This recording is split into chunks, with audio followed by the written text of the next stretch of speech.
Eu sou Josiana Souza e você está no programa Caixa Preta. Aqui nós abrimos conversas difíceis que poucas pessoas falam, mas que muitas pessoas precisam saber.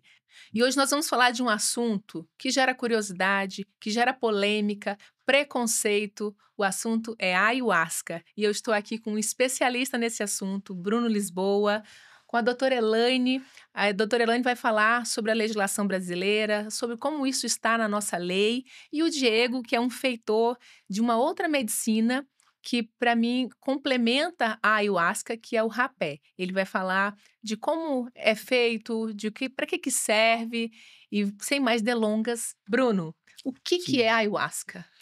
A ayahuasca é uma medicina ancestral de origem milenar, produzida através da união de duas plantas nativas da floresta amazônica, sendo uma o cipó, muito conhecido como jagube ou mariri, unido às folhas de um arbusto conhecido como chacrona ou rainha, né? Que em meio a toda aquela abundância da floresta, são duas plantas que uma depende completamente da outra para que essa medicina funcione, né? E a ayahuasca, do meu ponto de vista, ela é uma ferramenta que nós, hoje, das regiões metropolitanas, estamos tendo o privilégio de ter acesso.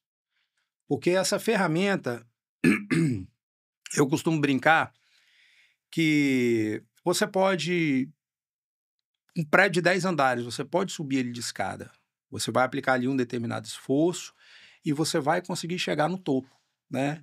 Mas você pode subir de elevador também, se esse prédio tiver o elevador. A ayahuasca é como se fosse o elevador para o desenvolvimento do autoconhecimento, né? Para uma melhora na nossa elevação espiritual, na nossa elevação energética, vibracional, e o que acelera o processo de desenvolvimento pessoal de cada um e automaticamente reflete isso nas pessoas mais próximas e assim por diante, como se fosse uma corrente de energia positiva que a pessoa desperta dentro dela através desse veículo, que é considerado também uma ferramenta, né, que desperta essa consciência para que a pessoa passe a se valorizar mais, a se amar mais, e automaticamente ela começa a externalizar esse tipo de coisa para os que estão mais próximos. Como é que ela age no organismo, assim, tecnicamente, biologicamente, ela libera DMT, né, e como é que isso age no nosso organismo? A chacrona, né, a folha, libera DMT e o cipó inibe isso? Como é que funciona? Explica para Sim, o nós. cipó ele contém os imaus, né, que são os inibidores da monoamino-oxidase, que é um sistema, o nosso aparelho digestivo ele tem esse sistema de defesa, né? Então o imal ele inibe a monoamino-oxidase de trabalhar, o que dá abertura para o DMT, que é a dimetiltriptamina, contida nas folhas da chacrona, entrar na corrente sanguínea. Aí leva aí de 20 a 40 minutos para que a pessoa comece a sentir os efeitos. E muita gente fala assim, é alucinógeno. Não, alucinógeno você vê fora, você abre o olho, tá tudo colorido lá de fora, vê elefante branco, né? Não, a ayahuasca, a conversa não é essa. A ayahuasca, ela quando a gente começa a ter as percepções, quais são as percepções? A gente começa a se perceber. A gente começa a perceber o nosso É pensamento. uma expansão da consciência. É como se é como se pela primeira vez na vida nós fôssemos capazes de nos observarmos, ao invés de simplesmente agir ou reagir. Então a gente começa a observar o nosso pensamento, a gente percebe melhor o olfato, o paladar, a audição, a visão, e você fecha o olho, tudo acontece dentro. Você abre o olho, você está no lugar que você está. É isso Né? que na hipnose eu faço hipnose, né, e as pessoas perguntam assim: "Mas eu volto?" Volta. De onde você nem foi? Na ayahuasca também dizem isso? É, tem gente que pergunta, mas vem cá, eu vou voltar? Volta, volta, fica tranquilo que você volta. Porque tem esse medo, né? Tem esse medo. Só que o que eu acho incrível é que uma pessoa, muitas vezes, ela não tem medo de ir no boteco se embebedar até cair. Na verdade, a mídia plantou isso, né? Plantou isso, assim como plantou várias outras coisas na memória de quem... Porque, assim, eu lembro, quando eu era criança, eu assistia lá, eu gostava de assistir desenho animado, tinha um canal de preferência. E toda propaganda de brinquedo que aparecia naquele canal, eu ficava apurrinhando minha mãe e meu pai para comprar. Eles acabavam comprando. Hoje em dia, a maior incidência de impacto da mídia passou para as redes sociais, né? Isso traz muita coisa boa, porque, por exemplo, por que a ayahuasca está expandindo tanto? porque entraram veículos de comunicação que dão a oportunidade de uma pessoa pesquisar aquilo que ela quer saber. Desmistificar, né, Bruno, que as pessoas têm muito preconceito sobre isso. Por não ter conhecimento, acabam desenvolvendo muito preconceito. E você acha muita porcaria no YouTube. Normalmente a porcaria que você acha é de alguém que nunca levou a sério, que nunca se permitiu participar de uma cerimônia com o coração aberto, nunca buscou algo de fato e vai lá para fazer um teste, uma brincadeira, etc, tal, para depois falar mal porque é uma influência, porque é isso, porque é aquilo. Então, assim, tem gente que fala que é chamado peia, aquele sacode que você toma ali, mas o que é a peia? A peia é um encontro de você consigo mesmo. E se você não estiver bem consigo mesmo, vai ser doloroso, porque se olhar com verdade, muitas vezes machuca. Sair da zona de conforto é desconfortável, não é gostosinho, né? Então, esses veículos de comunicação também nos proporcionaram, através da dedicação de grandes homens, que foi mestre Irineu, do Santo Daime, e mestre José Gabriel da Costa, da União do Vegetal, que foram militantes mesmo pela causa da medicina, que conseguiram, nós vamos entrar daqui a pouco na termologia jurídica com a doutora Elane, mas que através do trabalho de dedicação deles, eles conseguiram romper. Imagina se hoje é preconceito, imagina naquela época, né? Imagina naquela época.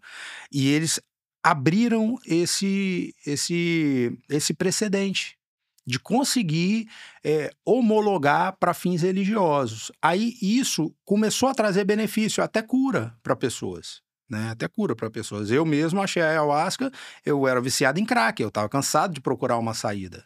Parei de contar a internação na 20ª. Para mim já não tinha jeito mais, eu tinha certeza que não tinha jeito.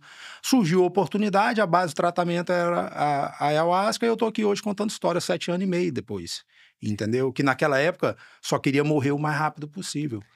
Era isso que eu ia te perguntar, né? Como é que foi que a ayahuasca entrou na sua vida e qual foi a transformação que ela gerou? Na verdade, assim, eu não posso dizer nem que gerou uma transformação, porque naquele período eu não tinha vida. Então ela me deu uma vida, Uau. né?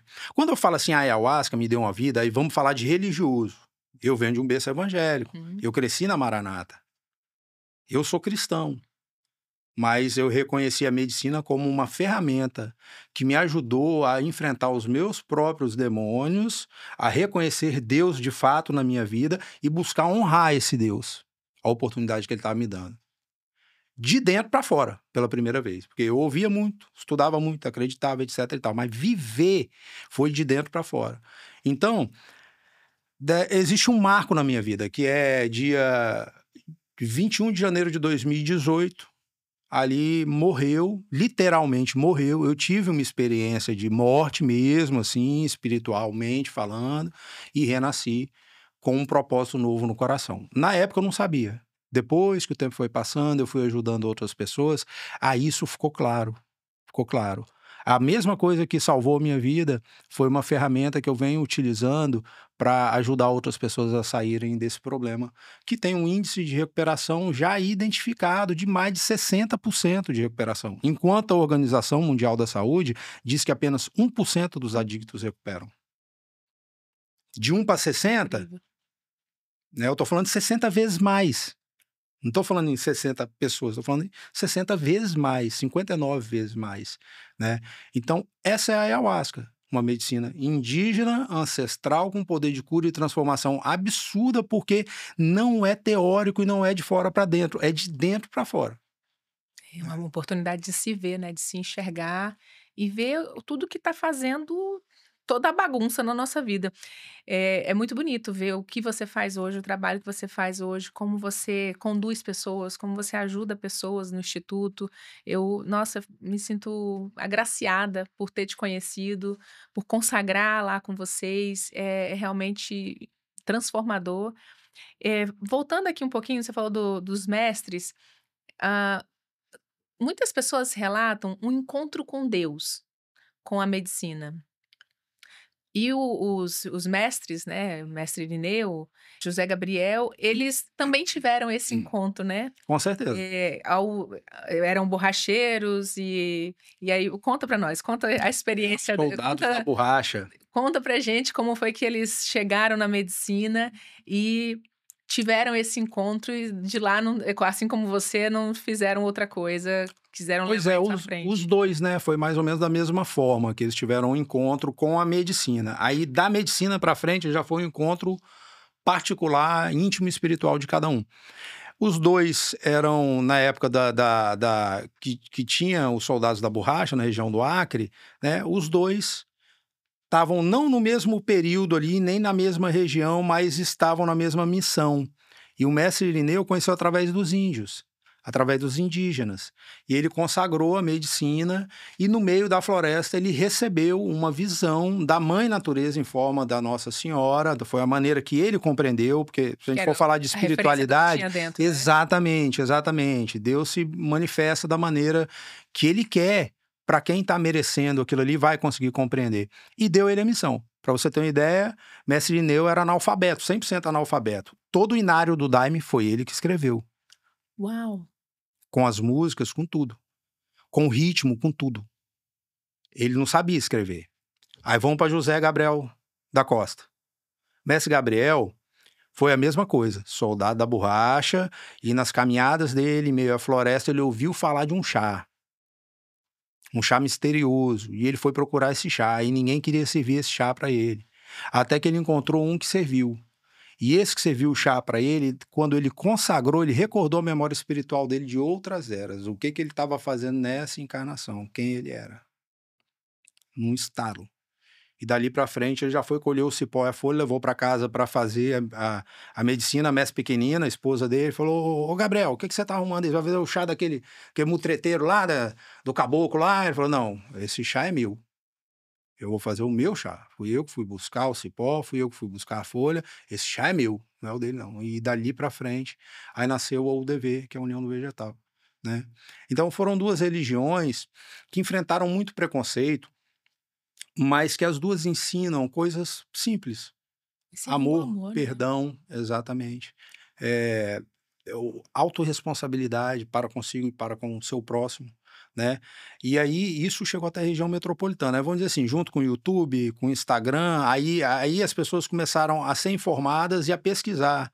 E aí os povos indígenas, aí muita gente começou a querer ir lá visitar os povos indígenas originários. Eles começaram a viajar para realizar a cerimônia. Então houve uma conexão entre a região metropolitana e as regiões mais remotas, que são as regiões dentro da reserva indígena do Rio Gregório, lá em Cruzeiro do Sul, né, onde se concentra a maior parte das etnias ali, pelo menos de lá do Acre, porque essa cultura é do Acre, né? Um exemplo, eu já doei chá para os indígenas de Aracruz, porque eles não produzem, eles não sabem, não é da cultura Sim. deles, né? Mas o cacique me pediu, eu fui e arrumei para ele uma garrafa lá. Então, assim, é um privilégio poder colaborar com pessoas e poder ter a colaboração dessas pessoas. Cruzando fronteiras, né? A gente já cansou de vir gente do exterior para passar uma semana comigo, para a gente trocar experiências sobre medicinas sagradas, né? Que E lindo. para mim essa é a vida que a ayahuasca me deu depois da vida. Aí eu consegui constituir vários amigos, consegui constituir negócios bem-sucedidos, consegui arrumar uma mulher maravilhosa para mim, né? Maravilhosa Consegui mesmo. voltar a ser pai, consegui voltar a ser filho, consegui voltar a ser neto. Eu ver a paz da minha avó, a alegria da minha avó de ir lá beber o chá pela primeira vez, ser a primeira da fila, porque ela queria saber o que ela tinha 85 quando ela foi, porque ela queria saber o que tinha mudado a vida do neto dela e da neta dela, entendeu? Minha irmã também bebia, era alcoólatra, parou. Então minha vozinha foi lá consagrar a medicina. Boa parte da minha família veio. E assim, então ver tudo isso se construindo, só se constrói porque é uma corrente. Sim. Porque é uma Uma corrente do corrente. bem, uma Uma corrente do corrente do amor. bem. Isso aí. Elaine, falando, né, nas cerimônias, conta pra gente como é que a legislação brasileira vê e coloca isso para nós, autoriza isso, porque o preconceito, né, as pessoas acreditam que isso é alucinógeno, muitas pessoas acham que é droga. Como é que está isso na nossa legislação? Então, quando eu comecei a me debruçar sobre a ayahuasca, a tentar entender como que funcionava esse mundo, o que que era realmente esse chá, na parte da teoria. Sendo advogada, eu entendi a partir do momento que eu consagrei, mas eu queria ler, eu queria que tivesse as respostas externas. E aí a primeira coisa que eu busquei foi entender como que ela funcionava na parte das autorizações dentro do país. E o que eu, quando eu comecei a estudar, eu vi que ela era muito recente. A autorização da ayahuasca no Brasil, ela sempre existiu, a ayahuasca sempre foi, né, uma forma ritualística, mas ela ficava num limbo jurídico. Então, quando houve os maiores procedimentos, né, processos jurídicos que ocorreram, eles começaram na década de 80, aonde um psiquiatra que foi consagrar, ele fazia parte da União do Vegetal e ele começou a fazer esse movimento ao entender, após a consagração dele, que essa medicina não era droga, que era muito mais do que as pessoas falavam que era. E ele conseguiu entender que essa parte não era somente religiosa. E a partir dos anos 80 começou essa busca ferrenha dentro do judiciário sobre a ayahuasca. A partir da década de 90 veio um estudo. A CONAD hoje, que é o Conselho Nacional Antidroga do país, antigamente era CONFEN, que era Conselho de Entorpecentes, né? Conselho Federal de Entorpecentes. Ela começou lá atrás com esse estudo, para poder analisar as substâncias mesmo da ayahuasca, para poder ver o que era, né? o que era chamado de proscrito, o que não era. E passaram-se mais de uma década analisando. Até que quando virou o CONAD, que na sexta conferência, eles vieram e trouxeram dentro da resolução com os maiores estudiosos dentro da área de farmacologia, neurologia, psiquiatria, e identificaram, né, deram um laudo falando que não era droga. E com isso, o CONAD foi e autorizou no país, em 2010, 25 de janeiro de 2010, autorizou no país a utilização da ayahuasca para fins religiosos e ritualísticos. Então, hoje, a ayahuasca, ela tem uma vedação hoje. Esse ano mesmo, a Anvisa trouxe uma proibição da divulgação e comercialização da ayahuasca. Uhum. Isso já era nítido dentro do CONAD, mas estava-se subentendido, né? Então, aquilo que está subentendido, as pessoas fazem, o brasileiro tem o hábito de adaptar do jeito que quer. Então, a Anvisa foi esse ano e escreveu, não pode divulgar nem comercializar. Pode para fins, né? Tá lá no CONAD como que pode, que é para fins religiosos e ritualísticos. Então, igrejas devidamente registradas, né? Com toda uma ritualística correta e tribos, que são tribos originárias que utilizam essa medicina, elas podem fazer essa utilização. Aí agora, se você, né, questionar assim, tá, mas aí o Bruno trouxe para você que a medicina é originária do Acre. Então, quer dizer que a produção é lá. Como que faz para poder chegar aqui? Essa medicina pode ser produzida lá, com matéria-prima, né, retirada lá, e ela tem uma forma de chegar aqui com uma documentação. Você precisa da documentação da igreja registrada. Então, assim, se ligarem para o Bruno e quiserem comprar a ayahuasca, o Bruno tem autorização para vender a ayahuasca? Não. A ayahuasca está lá escrito, ela é para fins religiosos. Então, assim, todos os fins religiosos dentro de uma ritualística, ela pode fazer. Agora, eu posso fazer posts de ayahuasca? Porque a Anvisa falou que não pode ter propaganda, não pode divulgar. Sim, eu posso. Quando você vai na missa da sua igreja, a sua igreja está lá no Instagram, ela posta para vocês a data e os horários das missas. A igreja evangélica, ela posta as datas e os horários dos cultos. Se as igrejas que utilizam a ayahuasca para fim de consagração, elas vão fazer o quê? Elas vão postar as datas das suas consagrações, dos seus cultos, cerimônias, o nome que aquela instituição dá. Agora, não existe comercialização dentro desse processo porque é proibido. Então, assim, claramente, dentro de todo um estudo de mais de uma década, legislado, documentado e amplamente documentado, que a gente está falando aí que começou na década de 80, né, mais de 40 anos, ela não é droga. Ela não tem. Então, assim, todas as vezes que as pessoas entram em contato e perguntam, mas a ayahuasca é droga? Eu falo, não. E o interessante é que, assim, nós tivemos nós tivemos que dentro do estado aqui mesmo, né, porque nós somos ainda uma província, nós tivemos que demonstrar dentro do judiciário do estado que a ayahuasca não é droga. Então, assim, eu lembro de um procedimento que nós precisamos fazer e na conversa com o delegado federal, e ele falou comigo, não, mas isso aí é droga. Eu falei, não. Então, nós vamos fazer o seguinte, o senhor vai ler sobre o assunto e a gente conversa depois, porque eu não tenho como conversar com o senhor se o senhor está me falando que lá Já no tem uma opinião CONAD formada, né? está falando, que é o Conselho Nacional, está falando que não é, e o senhor, como, né, um ente estatal, está me falando que a ayahuasca é droga. Então, a gente vai precisar conversar sobre o assunto. E, posteriormente, a gente sentou, conversou sobre esse assunto, e hoje em dia é completamente diferente a visão que se tem. Então, assim, ela é autorizada. Existe proibições na ayahuasca? Não, existe proibição, acho que é uma palavra muito pesada. Você tem que falar que existe restrições que se trata sobre esse assunto, né? A restrição, ela vai estar... Tem restrição de idade? Se eu tenho um filho menor de idade, eu pratico essa crença, né? Essa é o meu estado laico de liberdade religiosa. Eu pratico essa crença religiosa da ayahuasca. Eu posso levar o meu filho para consagrar a ayahuasca, ele sendo menor de 18 anos? Sim, você pode. Não existe uma proibição legal. Não existe uma proibição legal que fale isso, né? Aí vai da cultura e desse conceito religioso de cada um, mas não existe uma proibição, a lei não veta que menor de idade, criança, não.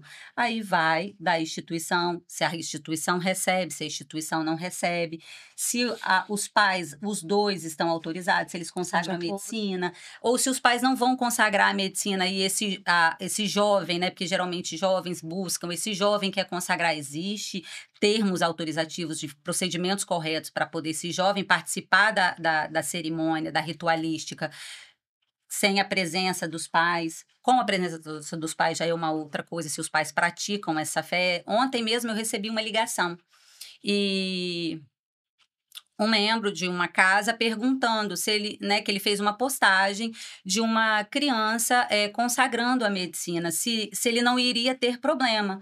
Eu falei, qual é o problema? Falei, a mãe consagra, o pai consagra, a crença deles, é a religião deles, né? Que hoje o Bruno veio falar das questões do que é a ayahuasca, mas se eu estou falando aqui que ela é autorizada de uma forma religiosa, eu estou falando que é a religião de alguém, que a ayahuasca é a religião de alguém, não importa o nome da placa que aquela instituição tenha, mas é a religião de alguém. Então, aquela criança, ela está seguindo o protocolo de um padrão religioso da família dela, do pai e da mãe que estão lá consagrando. Então, qual é o problema?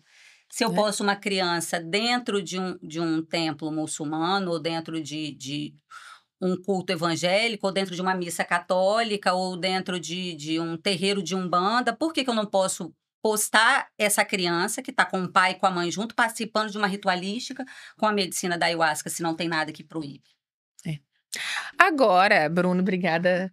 Agora eu quero saber, Bruno não, Diego, o que é isso aqui, Diego?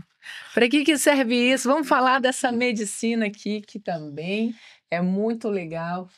Diego, o que é rapé? Para que serve rapé? O rapé é uma medicina sagrada, criada pelos povos originários, e ela é feita de duas plantas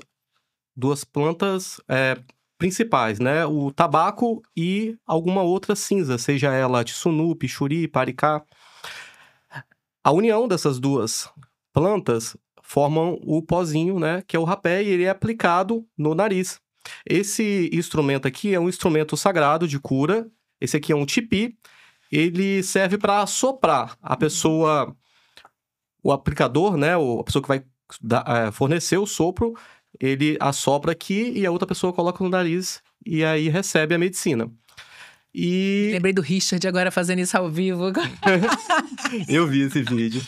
E esse aqui é o autoaplicador. Ele é um curipe. Essa parte aqui vai na boca e essa aqui vai no nariz. E aí assopra e consagra a medicina. E o rapé, ele tem além dessas duas plantas, né, o tabaco e a cinza, é misturado várias outras ervas, folhas, sementes, cascas, que trazem uma propriedade de cura, seja ela terapêutica, seja física ou até mesmo espiritual. O rapé é utilizado pelos povos originários por meios ritualísticos, né? Tem a roda de cura ali, onde eles fazem a utilização do rapé. E aí o pajé, né, ou o curandeiro que está aplicando, dependendo do que a pessoa está precisando naquele momento, ele sabe qual medicina aplicar. E aí tem vários rapés, né? Tem lavanda, tem cumaru, paricá, tissunu, pichuri, murici, várias medicinas. E cada medicina traz uma cura, né? Uma propriedade, né? Uma propriedade ali, uma cura que a pessoa está precisando naquele momento. Em que situação é usado? Você já falou para alguns medicinais, em roda de cura, mas para curar o quê? Por que se faz essa ritualística com o rapé? E outra coisa, a união dele com a ayahuasca. Para mim, eu particularmente acredito assim que faz parte, uma coisa complementa a outra. Como dizem, né? Um é pai, outro é mãe. Me fala você que é um feitor que tem conhecimento sobre o assunto, o uso dele. E outra coisa, o uso também de forma terapêutica fora de rituais, que eu sei que muitas pessoas usam durante no dia a dia, né? Conta para nós aí sobre isso. O rapé, ele é indicado para quem tem sinusite, rinite, problemas respiratórios gerais, né? Ele alivia a congestão nasal e dentro dos rituais, né, no local que eu frequento, que é o IEL, ele é aberto a roda de cura no final ali, né? Tem um momento onde consagra a ayahuasca e no final tem a roda de cura onde tem as outras medicinas, que é o rapé e a sananga, né? E o rapé e a sananga, ela vem como complemento dentro do trabalho espiritual, ali para fechar essa experiência. Fechar com chave de ouro. Sobre o uso terapêutico da medicina do rapé, o rapé é um excelente antioceolítico. Eu estava conversando com um irmão no local onde eu frequento, ele falou que ele sentia muita raiva, assim, durante o tempo inteiro, sabe? E depois que ele começou a fazer o uso terapêutico do rapé, né, essa raiva que ele vinha sentindo acabou, né? Ele consegue viver mais calmo agora a vida dele. A minha namorada, ela tinha uma rinite crônica, né? Ela vivia fungando. E aí, depois que ela começou a consagrar a medicina do rapé, né, como uso medicinal, o problema dela, né, a rinite se foi também. Falando de mim, né, eu tinha uma ansiedade crônica e vivia assim como se o amanhã tinha que ser agora. E depois que comecei a consagrar a medicina do rapé, acalmou mais o meu coração, minha alma, eu vivo mais tranquilo. Eu não te contei isso, mas tem um cliente meu que ele parou de beber com rapé. O que tem a ver bebida com rapé? É porque ele, durante o dia, por conta de ansiedade, ele tomava 1, 2, às vezes até mais garrafas de vinho. E eu falei, cada vez que você sentir vontade de beber, você vai passar um rapé. Daí dei pra ele um curipe e um frasco de rapé. E aí instruí como é que ele ia passar. Bom, ele é um devorador de rapé, mas assim, beber ele não bebe mais. O rapé, ele pode ser utilizado também como redução de danos para alguma coisa, né, que a pessoa vinha fazendo e estava se sentindo mal com aquilo, né? Eu conheço algumas pessoas que largaram a dependência química, trocaram, né, como o rapé como medicina, né? E, sinceramente, eu nunca vi ninguém morando debaixo da ponte porque tá aplicando rapé, né? Então, eu vejo uma melhora considerável em várias pessoas que conheceram a medicina do rapé e vêm utilizando de maneira medicinal. Uma outra forma também uma outra forma de uso e uma aplicabilidade bem interessante é para substituir o cigarro, né? Você falou que tem tabaco, mas o tabaco, ele é a cinza do tabaco, né? É a cinza do tabaco. Não é, então ele não vai oxidar no corpo, ele não vai queimar no seu corpo, ele já está ali queimado.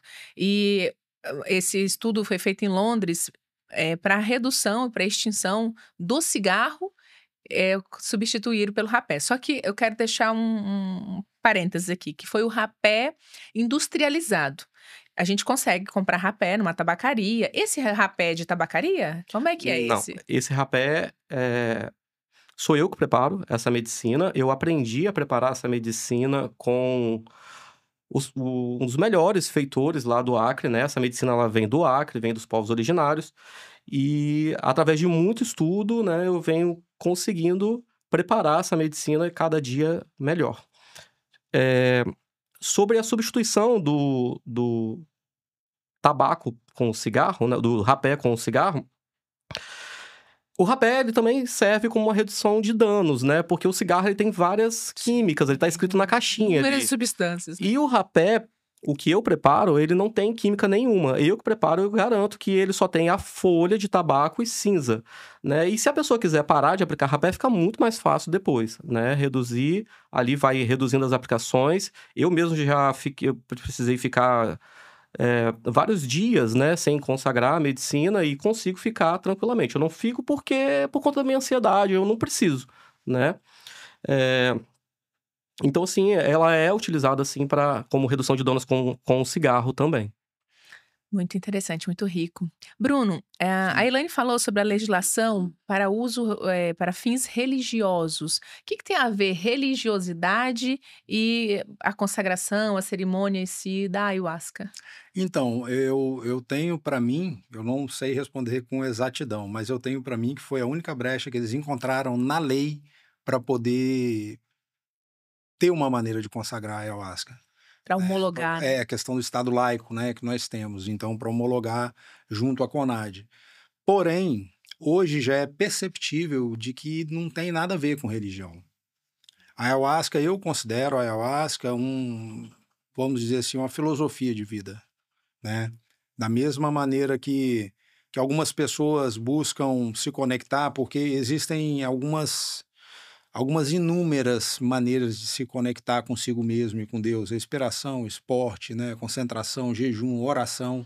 Eu faço isso tudo, tá? Mas assim, nada como a consagração. É o elevador, né? Então, assim, tira e queda. Consagrou a quantidade ali, não precisa ser muita coisa. Silencia o mundo externo e a gente passa a olhar o mundo interior, né? Que aí eu vou para estamos falando de religião. Eu estou dizendo que a ayahuasca não pertence a religião nenhuma, nunca pertenceu, né? Que foi uma maneira de trazer, isso foi muito válido para todos nós até hoje. Sim, e respeito todas elas, né? exatamente, respeito todas elas. Porém, é um patrimônio universal, é um patrimônio mundial. O planeta já conhece, o planeta quer, porque vem curando de fato e tirando as pessoas de situações onde elas são gado de corte seguindo a manada, pô. Né? Não sabe nem o que está fazendo na Terra. Então, falando disso, de religião, etc e tal, eu falei, eu sou cristão. Cristo, para mim, ele mora dentro de mim. Ele, né? A Bíblia ela não pertence a nenhuma religião. Ela é uma ferramenta de estudo sobre a espiritualidade, segundo os ensinos, né, que vieram trazer... Um manual que deixaram para nós, né? Exatamente, é um mapa que deixaram para nós. Tem como dizer que pertence à igreja A, à igreja B? À igreja C? Né? Se eu não posso pegar uma Bíblia, estudar ela e praticar ela na minha vida sem frequentar a igreja nenhuma, é errado isso? Então é mais ou menos isso que eu estou falando que está acontecendo com a ayahuasca, né? Porque, lembra que eu falei que é uma corrente? Cada um daqueles que descobrem são como novos elos dessa corrente dessa corrente positiva, de luz, de paz, de amor. Porque a pessoa vai lá, fica bem. Primeira coisa que passa na cabeça é conversar com alguém que ela conhece, que ela ama muito, para ver se ela fica bem também. Aí ela fica bem, aí a mesma ideia que ela tem é conversar com o outro. Então, não tem como. Uma mão, ela não alcança todas as pessoas ao redor do planeta, né? É de mão em mão que chega. É de mão em mão que chega. Então, acredito que é isso aí. E por que alguém buscaria uma cerimônia? Assim, o que leva uma pessoa, você que recebe muitas pessoas lá no Instituto, o que leva uma pessoa a ir pela primeira vez? Normalmente são respostas. São respostas, né? Tem gente que chega por necessidade crônica, um exemplo, depressão, né? Já não tem mais sentido a vida, outros por problema com substância, mas a grande maioria que chega pessoas, vamos colocar assim, pessoas que a vida tá beleza, a família tá bem, o emprego tá fluindo, não tá faltando dinheiro, tá tudo certo, mas parece que existe um vazio dentro. Parece não existe. Procurando resposta, procurando resposta. Por quê? Porque tá cheio das coisas externas, mas tá vazio de si próprio. Tá vazio de si próprio. Quando eu falo de si próprio, eu tô falando de Deus. Eu tô falando de Deus, porque para mim a maior descoberta que eu tive ao consagrar a ayahuasca foi que, de fato, eu entendi o que é o Espírito Santo, onde ele habita de verdade. Né? Eu tive esse encontro. Então, do meu ponto de vista, tá? A pessoa ela chega buscando respostas. E essas respostas é ela mesma que tem para dar, ela só não sabe como acessar. Ela só não sabe como acessar. E a ayahuasca seria essa chave que abre vamos dizer assim, abre essa comporta de acesso a informações que são interiores, né? E muitas vezes, quando a gente mergulha para o interior, a gente alcança o superior. Sim, né? É quando a expansão acontece, né? Elaine, eu ouvi dizer que o SUS está organizando para promover esse bem-estar, esse mergulho nas pessoas. Na verdade, o que acontece? Já existe um estudo de grandes universidades, inclusive da USP, que traz esses estudos referentes à ayahuasca. E o ano passado, saiu até uma matéria no jornal, aí nós fomos buscar informações que o SUS começou a fazer estudos com a ayahuasca para questões terapêuticas, para tratamento terapêuticos. Então, nós já demos, né, o SUS já deu o primeiro passo a autorizar isso, né, a estudar para vir uma futura aprovação para tratamentos terapêuticos. Assim como lá atrás, eu lembro, 20, 25 anos atrás, o SUS estava buscando autorizar a utilização da homeopatia dentro do SUS. Então, assim, e aí chegou um ponto que eles fizeram a autorização, os médicos homeopatas vieram para o SUS e começaram a fazer o tratamento de homeopatia no SUS. Então, assim, que também, não, se você parar para pensar, 20 anos atrás, 20 e poucos anos atrás, não tem muito tempo. E também era considerado, apesar de, né, eles terem feito medicina, ter feito a especialização em homeopatia, ter sido algo empírico. Mas aí houve o estudo que fundamentou que eles incluíssem dentro do tratamento do SUS. E foi fundamental a homeopatia, 20 anos atrás, incluída no SUS. E assim eles começaram agora todo esse movimento para vir esse tratamento terapêutico com a utilização da ayahuasca. Que hoje, como a gente falou, ela é autorizada para fins ritualísticos e religiosos. Mas ainda você falar que você faz um tratamento terapêutico com a ayahuasca, ele ainda não é permitido. Você pode fazer essas consagrações através de uma igreja constituída, devidamente constituída. E aí, sim, você ter a sua experiência e encontrar ali as suas chaves de tratamento que muitas das vezes você encontra em você mesmo.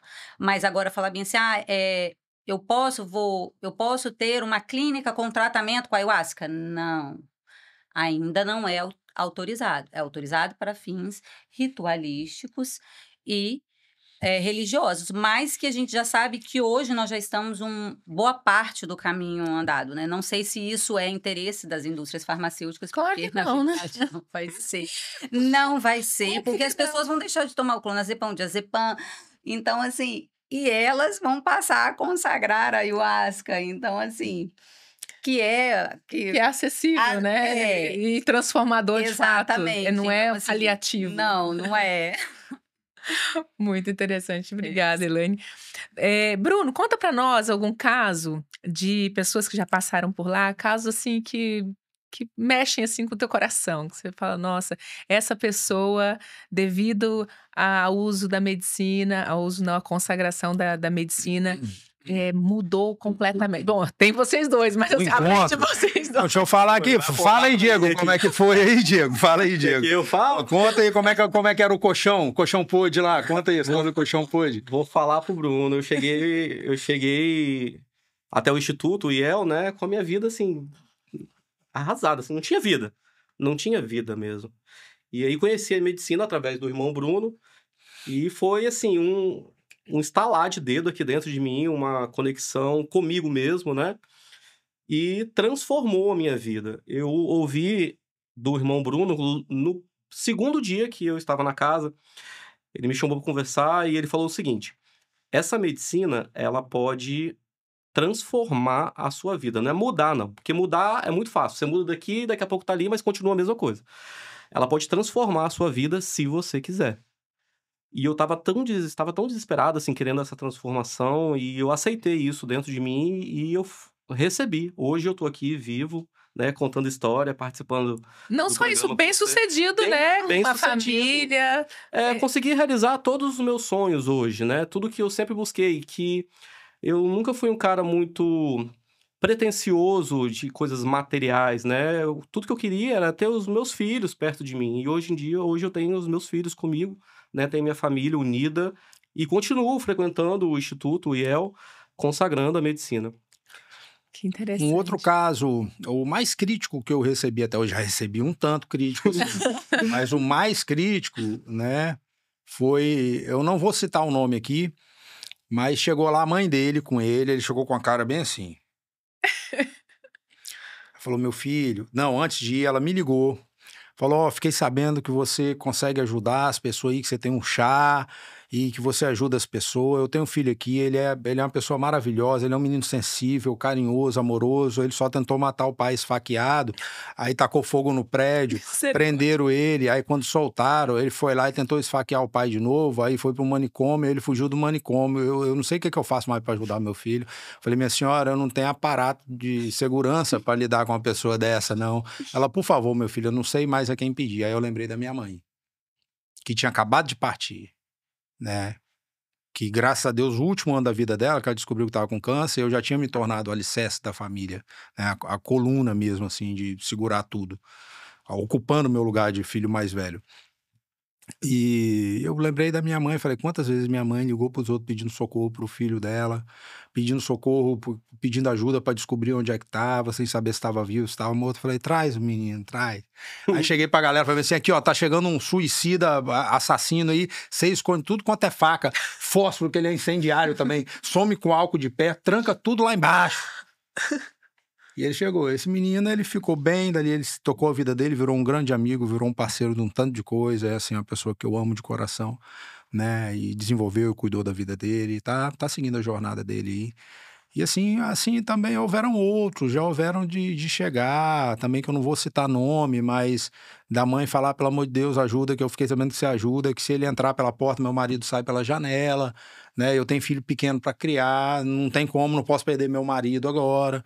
E ver esse cara ficar bem, esse cara chegar ao ponto de se tornar sócio meu em uma das minhas empresas, né? Eu abri uma nova empresa, investindo ali no sonho dele, etc e tal. Então, assim, os verdadeiros tesouros que a ayahuasca trouxe, falar IEL. Por que eu batizei como IEL? Justamente pensando no preconceito. Instituto não é igreja para pedir dízimo, nem centro espírita para fazer macumba. Instituto. Espiritualista é porque eu acredito que todos nós somos seres espirituais vivendo uma experiência terrena. Sim. Né? Luz da liberdade, porque é a luz que dá a liberdade. Quando você está em trevas, você está na escuridão, não está sabendo nem para onde vai. Pode estar andando ao léu, ao ermo, perdido, e não vai saber onde vai chegar. Então a luz, ela traz essa liberdade, né? Liberta da escuridão interior mesmo, ou mental da própria pessoa ali, da prisão que ela mesma se colocou. Então, falando de pessoas, rapidamente foi isso, mas foram várias. Eu tive o privilégio aí de servir medicina, já servi eu mesmo pessoalmente, aproximadamente, 10 mil pessoas até hoje. E indiretamente alcançado aí aproximadamente umas 50 mil através das filiais que já existiram, da contagem de pessoas que frequentavam cerimônia a cada quinzena, durante o período todo de tantos anos, uma matemática simples que eu fiz aí para saber. Então, o mestre Gabriel dizia assim, o bem de verdade é aquele que eu faço e eu não sei. Porque o que eu sei eu estou fazendo para mim. Bert Hellinger, né, que é das constelações familiares, ele falava a mesma coisa. Tanto que ele não queria saber o resultado da constelação que ele fazia. Ele não queria feedback. Ele fazia e seguia. A pessoa não precisava mais falar nada com ele, porque ele sabia que aquilo resolvia. Então, ele seguia. Muito interessante. Bruno, que uma pessoa, assim, que nunca passou por uma experiência dessas, o que ela pode esperar? Porque, assim, as pessoas têm, ai meu Deus, o que eu vou sentir? O que é normal sentir? O que a maioria dos casos as pessoas sentem quando tem o primeiro contato? O que ela pode esperar é assim, que ela já espera antes de ir, sabendo que não tem hora para voltar. Mais ou menos isso, porque leva aí 3 horas, mais ou menos. Pra mim, 3 não horas. é umas 15. 3 horas, 4 horas. Só que na cabeça da pessoa, porque aí a gente acessa um outro campo eletromagnético. O tempo não é o mesmo tempo daqui da Terra. Então você está dentro de si, você está se analisando ali, está conferindo cada repartição do seu cérebro lá do seu subconsciente, ou muitas vezes você tem um acesso espiritual mesmo, uma conexão espiritual, uma experiência com Deus da maneira como você compreende, né? Porque cada um compreende Os de uma forma. referenciais tem dentro, né? Exatamente, exatamente. Então a noção de tempo ela muda. Parece que passou um dia, passou 10 minutos. Às vezes parece que passou 10 minutos, passou 4 horas. Então o que esperar?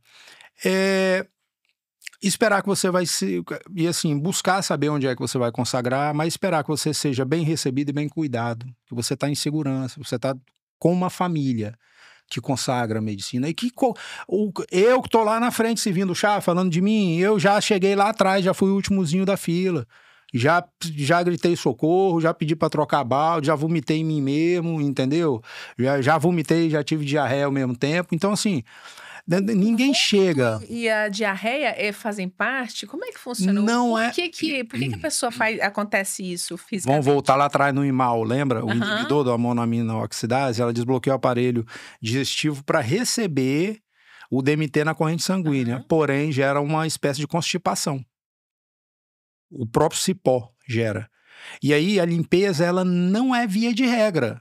A pessoa ela pode chegar, ela pode consagrar uma dose, ela pode passar 4 horas, ela pode precisar de beber mais de uma dose, ela pode voltar 2, 3 vezes, nunca fazer uma limpeza nem por cima nem por baixo. Ela pode beber meia dose e fazer uma limpeza em 10 minutos. Então, assim, o que é a limpeza? A limpeza, eu vou dizer assim, ela funciona basicamente em 2 níveis. O nível de limpeza fisiológica mesmo, dependendo da quantidade de toxina que aquela pessoa está no organismo, né? É por isso que a gente pede para fazer uma preparação, alimentação mais leve, parar de tomar remédio uns dias que antecedem, né? Não fazer ingestão de bebida alcoólica, não usar entorpecente, porque você está intoxicando o corpo e vai consagrar uma bebida que é para limpar, vai limpar. Mas não vai ser agradável. Vai. E às vezes também a pessoa ela faz toda a preparação direitinho, mas ela tá energeticamente pesadinha. Aí vai fazer uma limpeza energética. Eu mesmo já fiz de vomitar, não sair uma gota. Mas o corpo tremer todo, eu sabendo que estava saindo coisa que não era para estar em mim. Eu sabendo, com plena consciência de que estava saindo coisa que não era para estar em mim. E não saiu uma gota, entendeu? De vômito. Só colocando pra fora mesmo, assim, energeticamente. Aconteceu isso uma vez, eu contei pro Rodrigo, morri de rir, porque assim, eu voltei do instituto, aí cheguei em casa, eu tava enjoada, daí peguei um baldinho, deixei perto ali, e assim, eu deitei, só que eu vomitei horrores. Aí eu falei, bom, vou pegar esse balde daqui, porque senão eu vou acabar derramando isso. Quando eu peguei, não tinha nada dentro. Acontece. Mas como assim, gente? Não entendi. A alma toda tava aqui. Acontece. Não tinha nada. Eu falei, que interessante. Em alguns lugares que eu já fui, nessa preparação antes, estava falando também que não pode ter relação sexual. Por quê? Justamente pela troca de fluidos, né? Mas assim, mas aí eu vou falar uma coisa, assim, já é o Bruno falando, né? Cara, se você for numa tribo indígena, não existe nada disso. Não existe absolutamente nada disso. Eles vivem de caça, entendeu? Eles consagram a medicina com muito respeito e todas as plantas para eles são sagrados, assim como a família, como a relação sexual. Eles não é um que é pai de uma criança. Sim, são. Os filhos são de todos, entendeu? São de Na todos. África é assim também, Eles pegam lá 2 peixes, para todo mundo comer, até o cachorrinho come junto. E é basicamente isso. Então, não é nem tanto a relação sexual de coração. Eu imagino que seja a relação sexual que você está fazendo com quem você está fazendo. Às vezes você tem um companheiro seu, um parceiro, uma pessoa que você divide uma vida, você já divide a vida com essa pessoa. Não vai ter nada que faça ali que vai mudar alguma Vai fazer coisa. muita diferença. Vai fazer diferença, exatamente. É uma só. Agora, a pessoa solteira está se preparando para ir numa consagração, ela vai lá e arrumou no meio do caminho, ela vai ter ali uma troca de fluido, troca energética, que vai, ela tanto vai deixar coisa quanto ela vai trazer coisa. Não quer dizer nem que vá atrapalhar, mas está sujeito. Está sujeito. Dependendo do sujeito, está Dependendo sujeito. do sujeito. Exatamente, exatamente. A casca pode ser muito bonita, mas a espiritualidade pode ser obscurecida. E aí vai tudo para essa pessoa. Ela vai tomar o pau dela lá e depois vai reclamar do chá. A peia, o que é essa tal dessa peia? Eu falei, rapaz, peia é um negócio muito simples. É quando você se encontra com você mesmo, nu e cru, não tem para onde correr, aí é isso aí, é peia, o pau quebra. Até que você esteja alinhadinho. Diego é o rei da peia. Eu fiquei 6 meses. Diego é o rei da peia. Não mais, agora eu tô alinhadinho. Rei da peia. Tô na peia.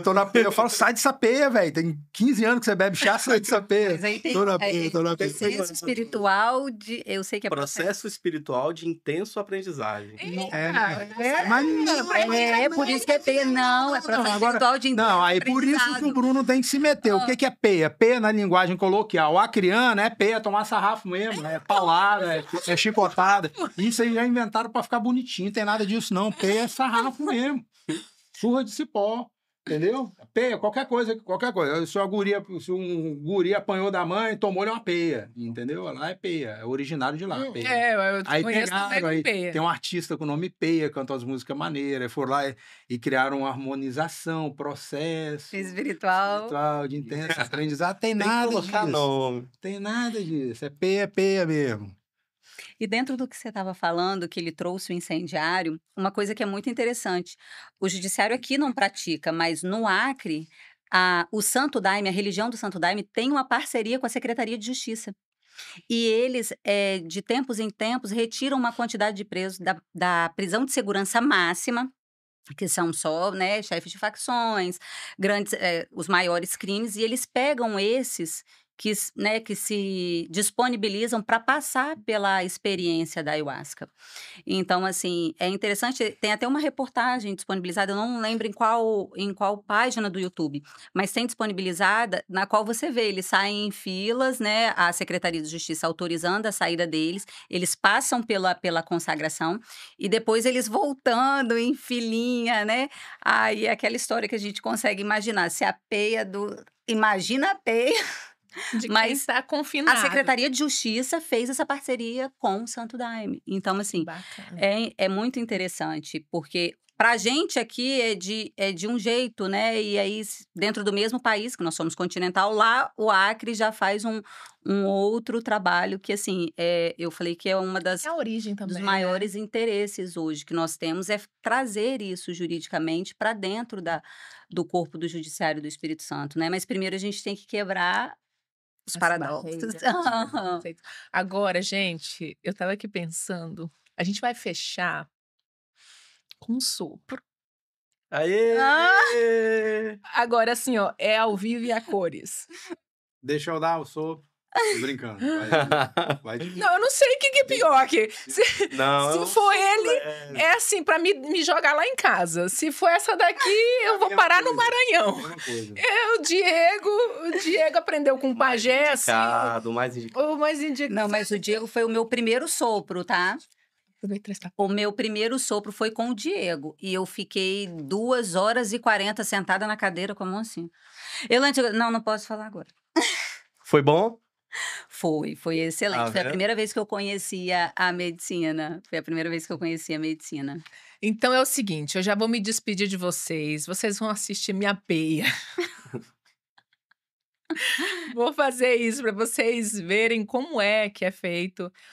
Bom, tem vários vídeos aí, o Richard fazendo, mas a gente vai fazer aqui. Eita, Elaine. Deixa eu...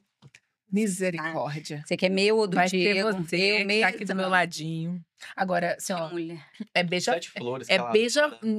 Beija-flor. Esse aí é o quê? Esse aqui eu não sei, é do Bruno, qual é esse?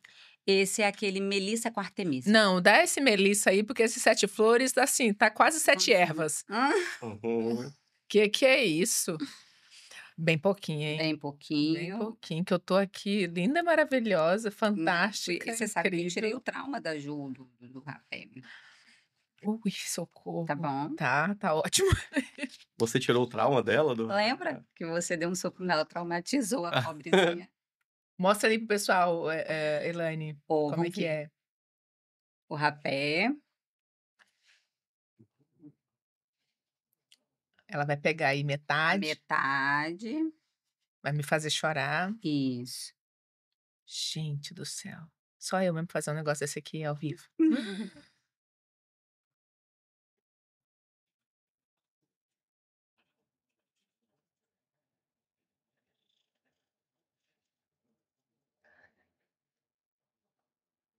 Foi levinho.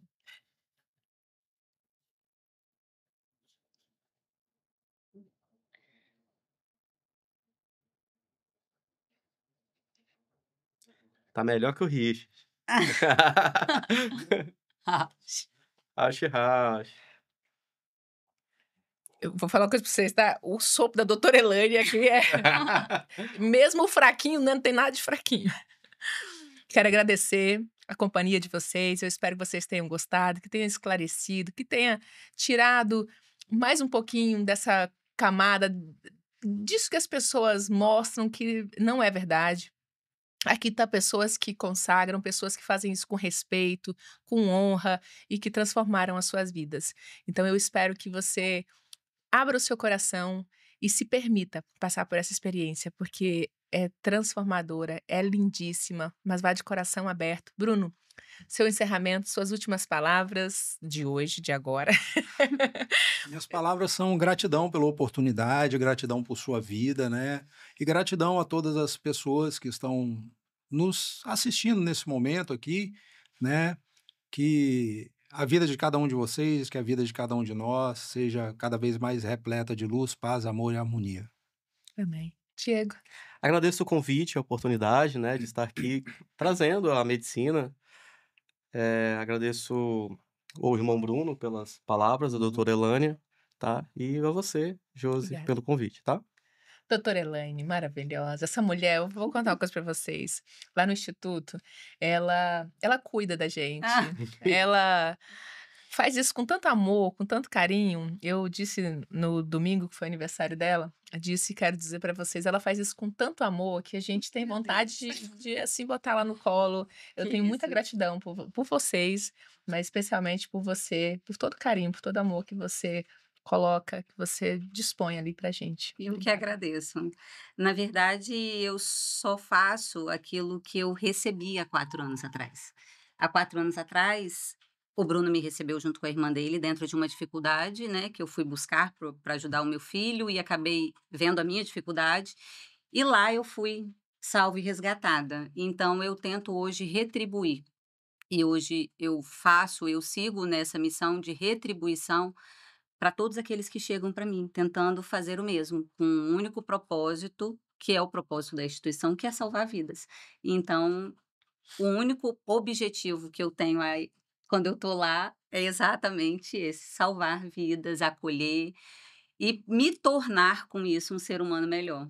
Eu E é isso. servi E muito bonito. eu agradeço imensamente a oportunidade de poder falar juridicamente de todos os parâmetros e, né, e assim, só tenho a agradecer ao Criador, agradecer a você por esse convite, agradecer por toda essa partilha e a todos aqueles que vão ouvir e receber de coração aberto essa mensagem. Compartilhem, porque a informação, ela quebra o preconceito. Muito obrigada a todos vocês e até o próximo programa.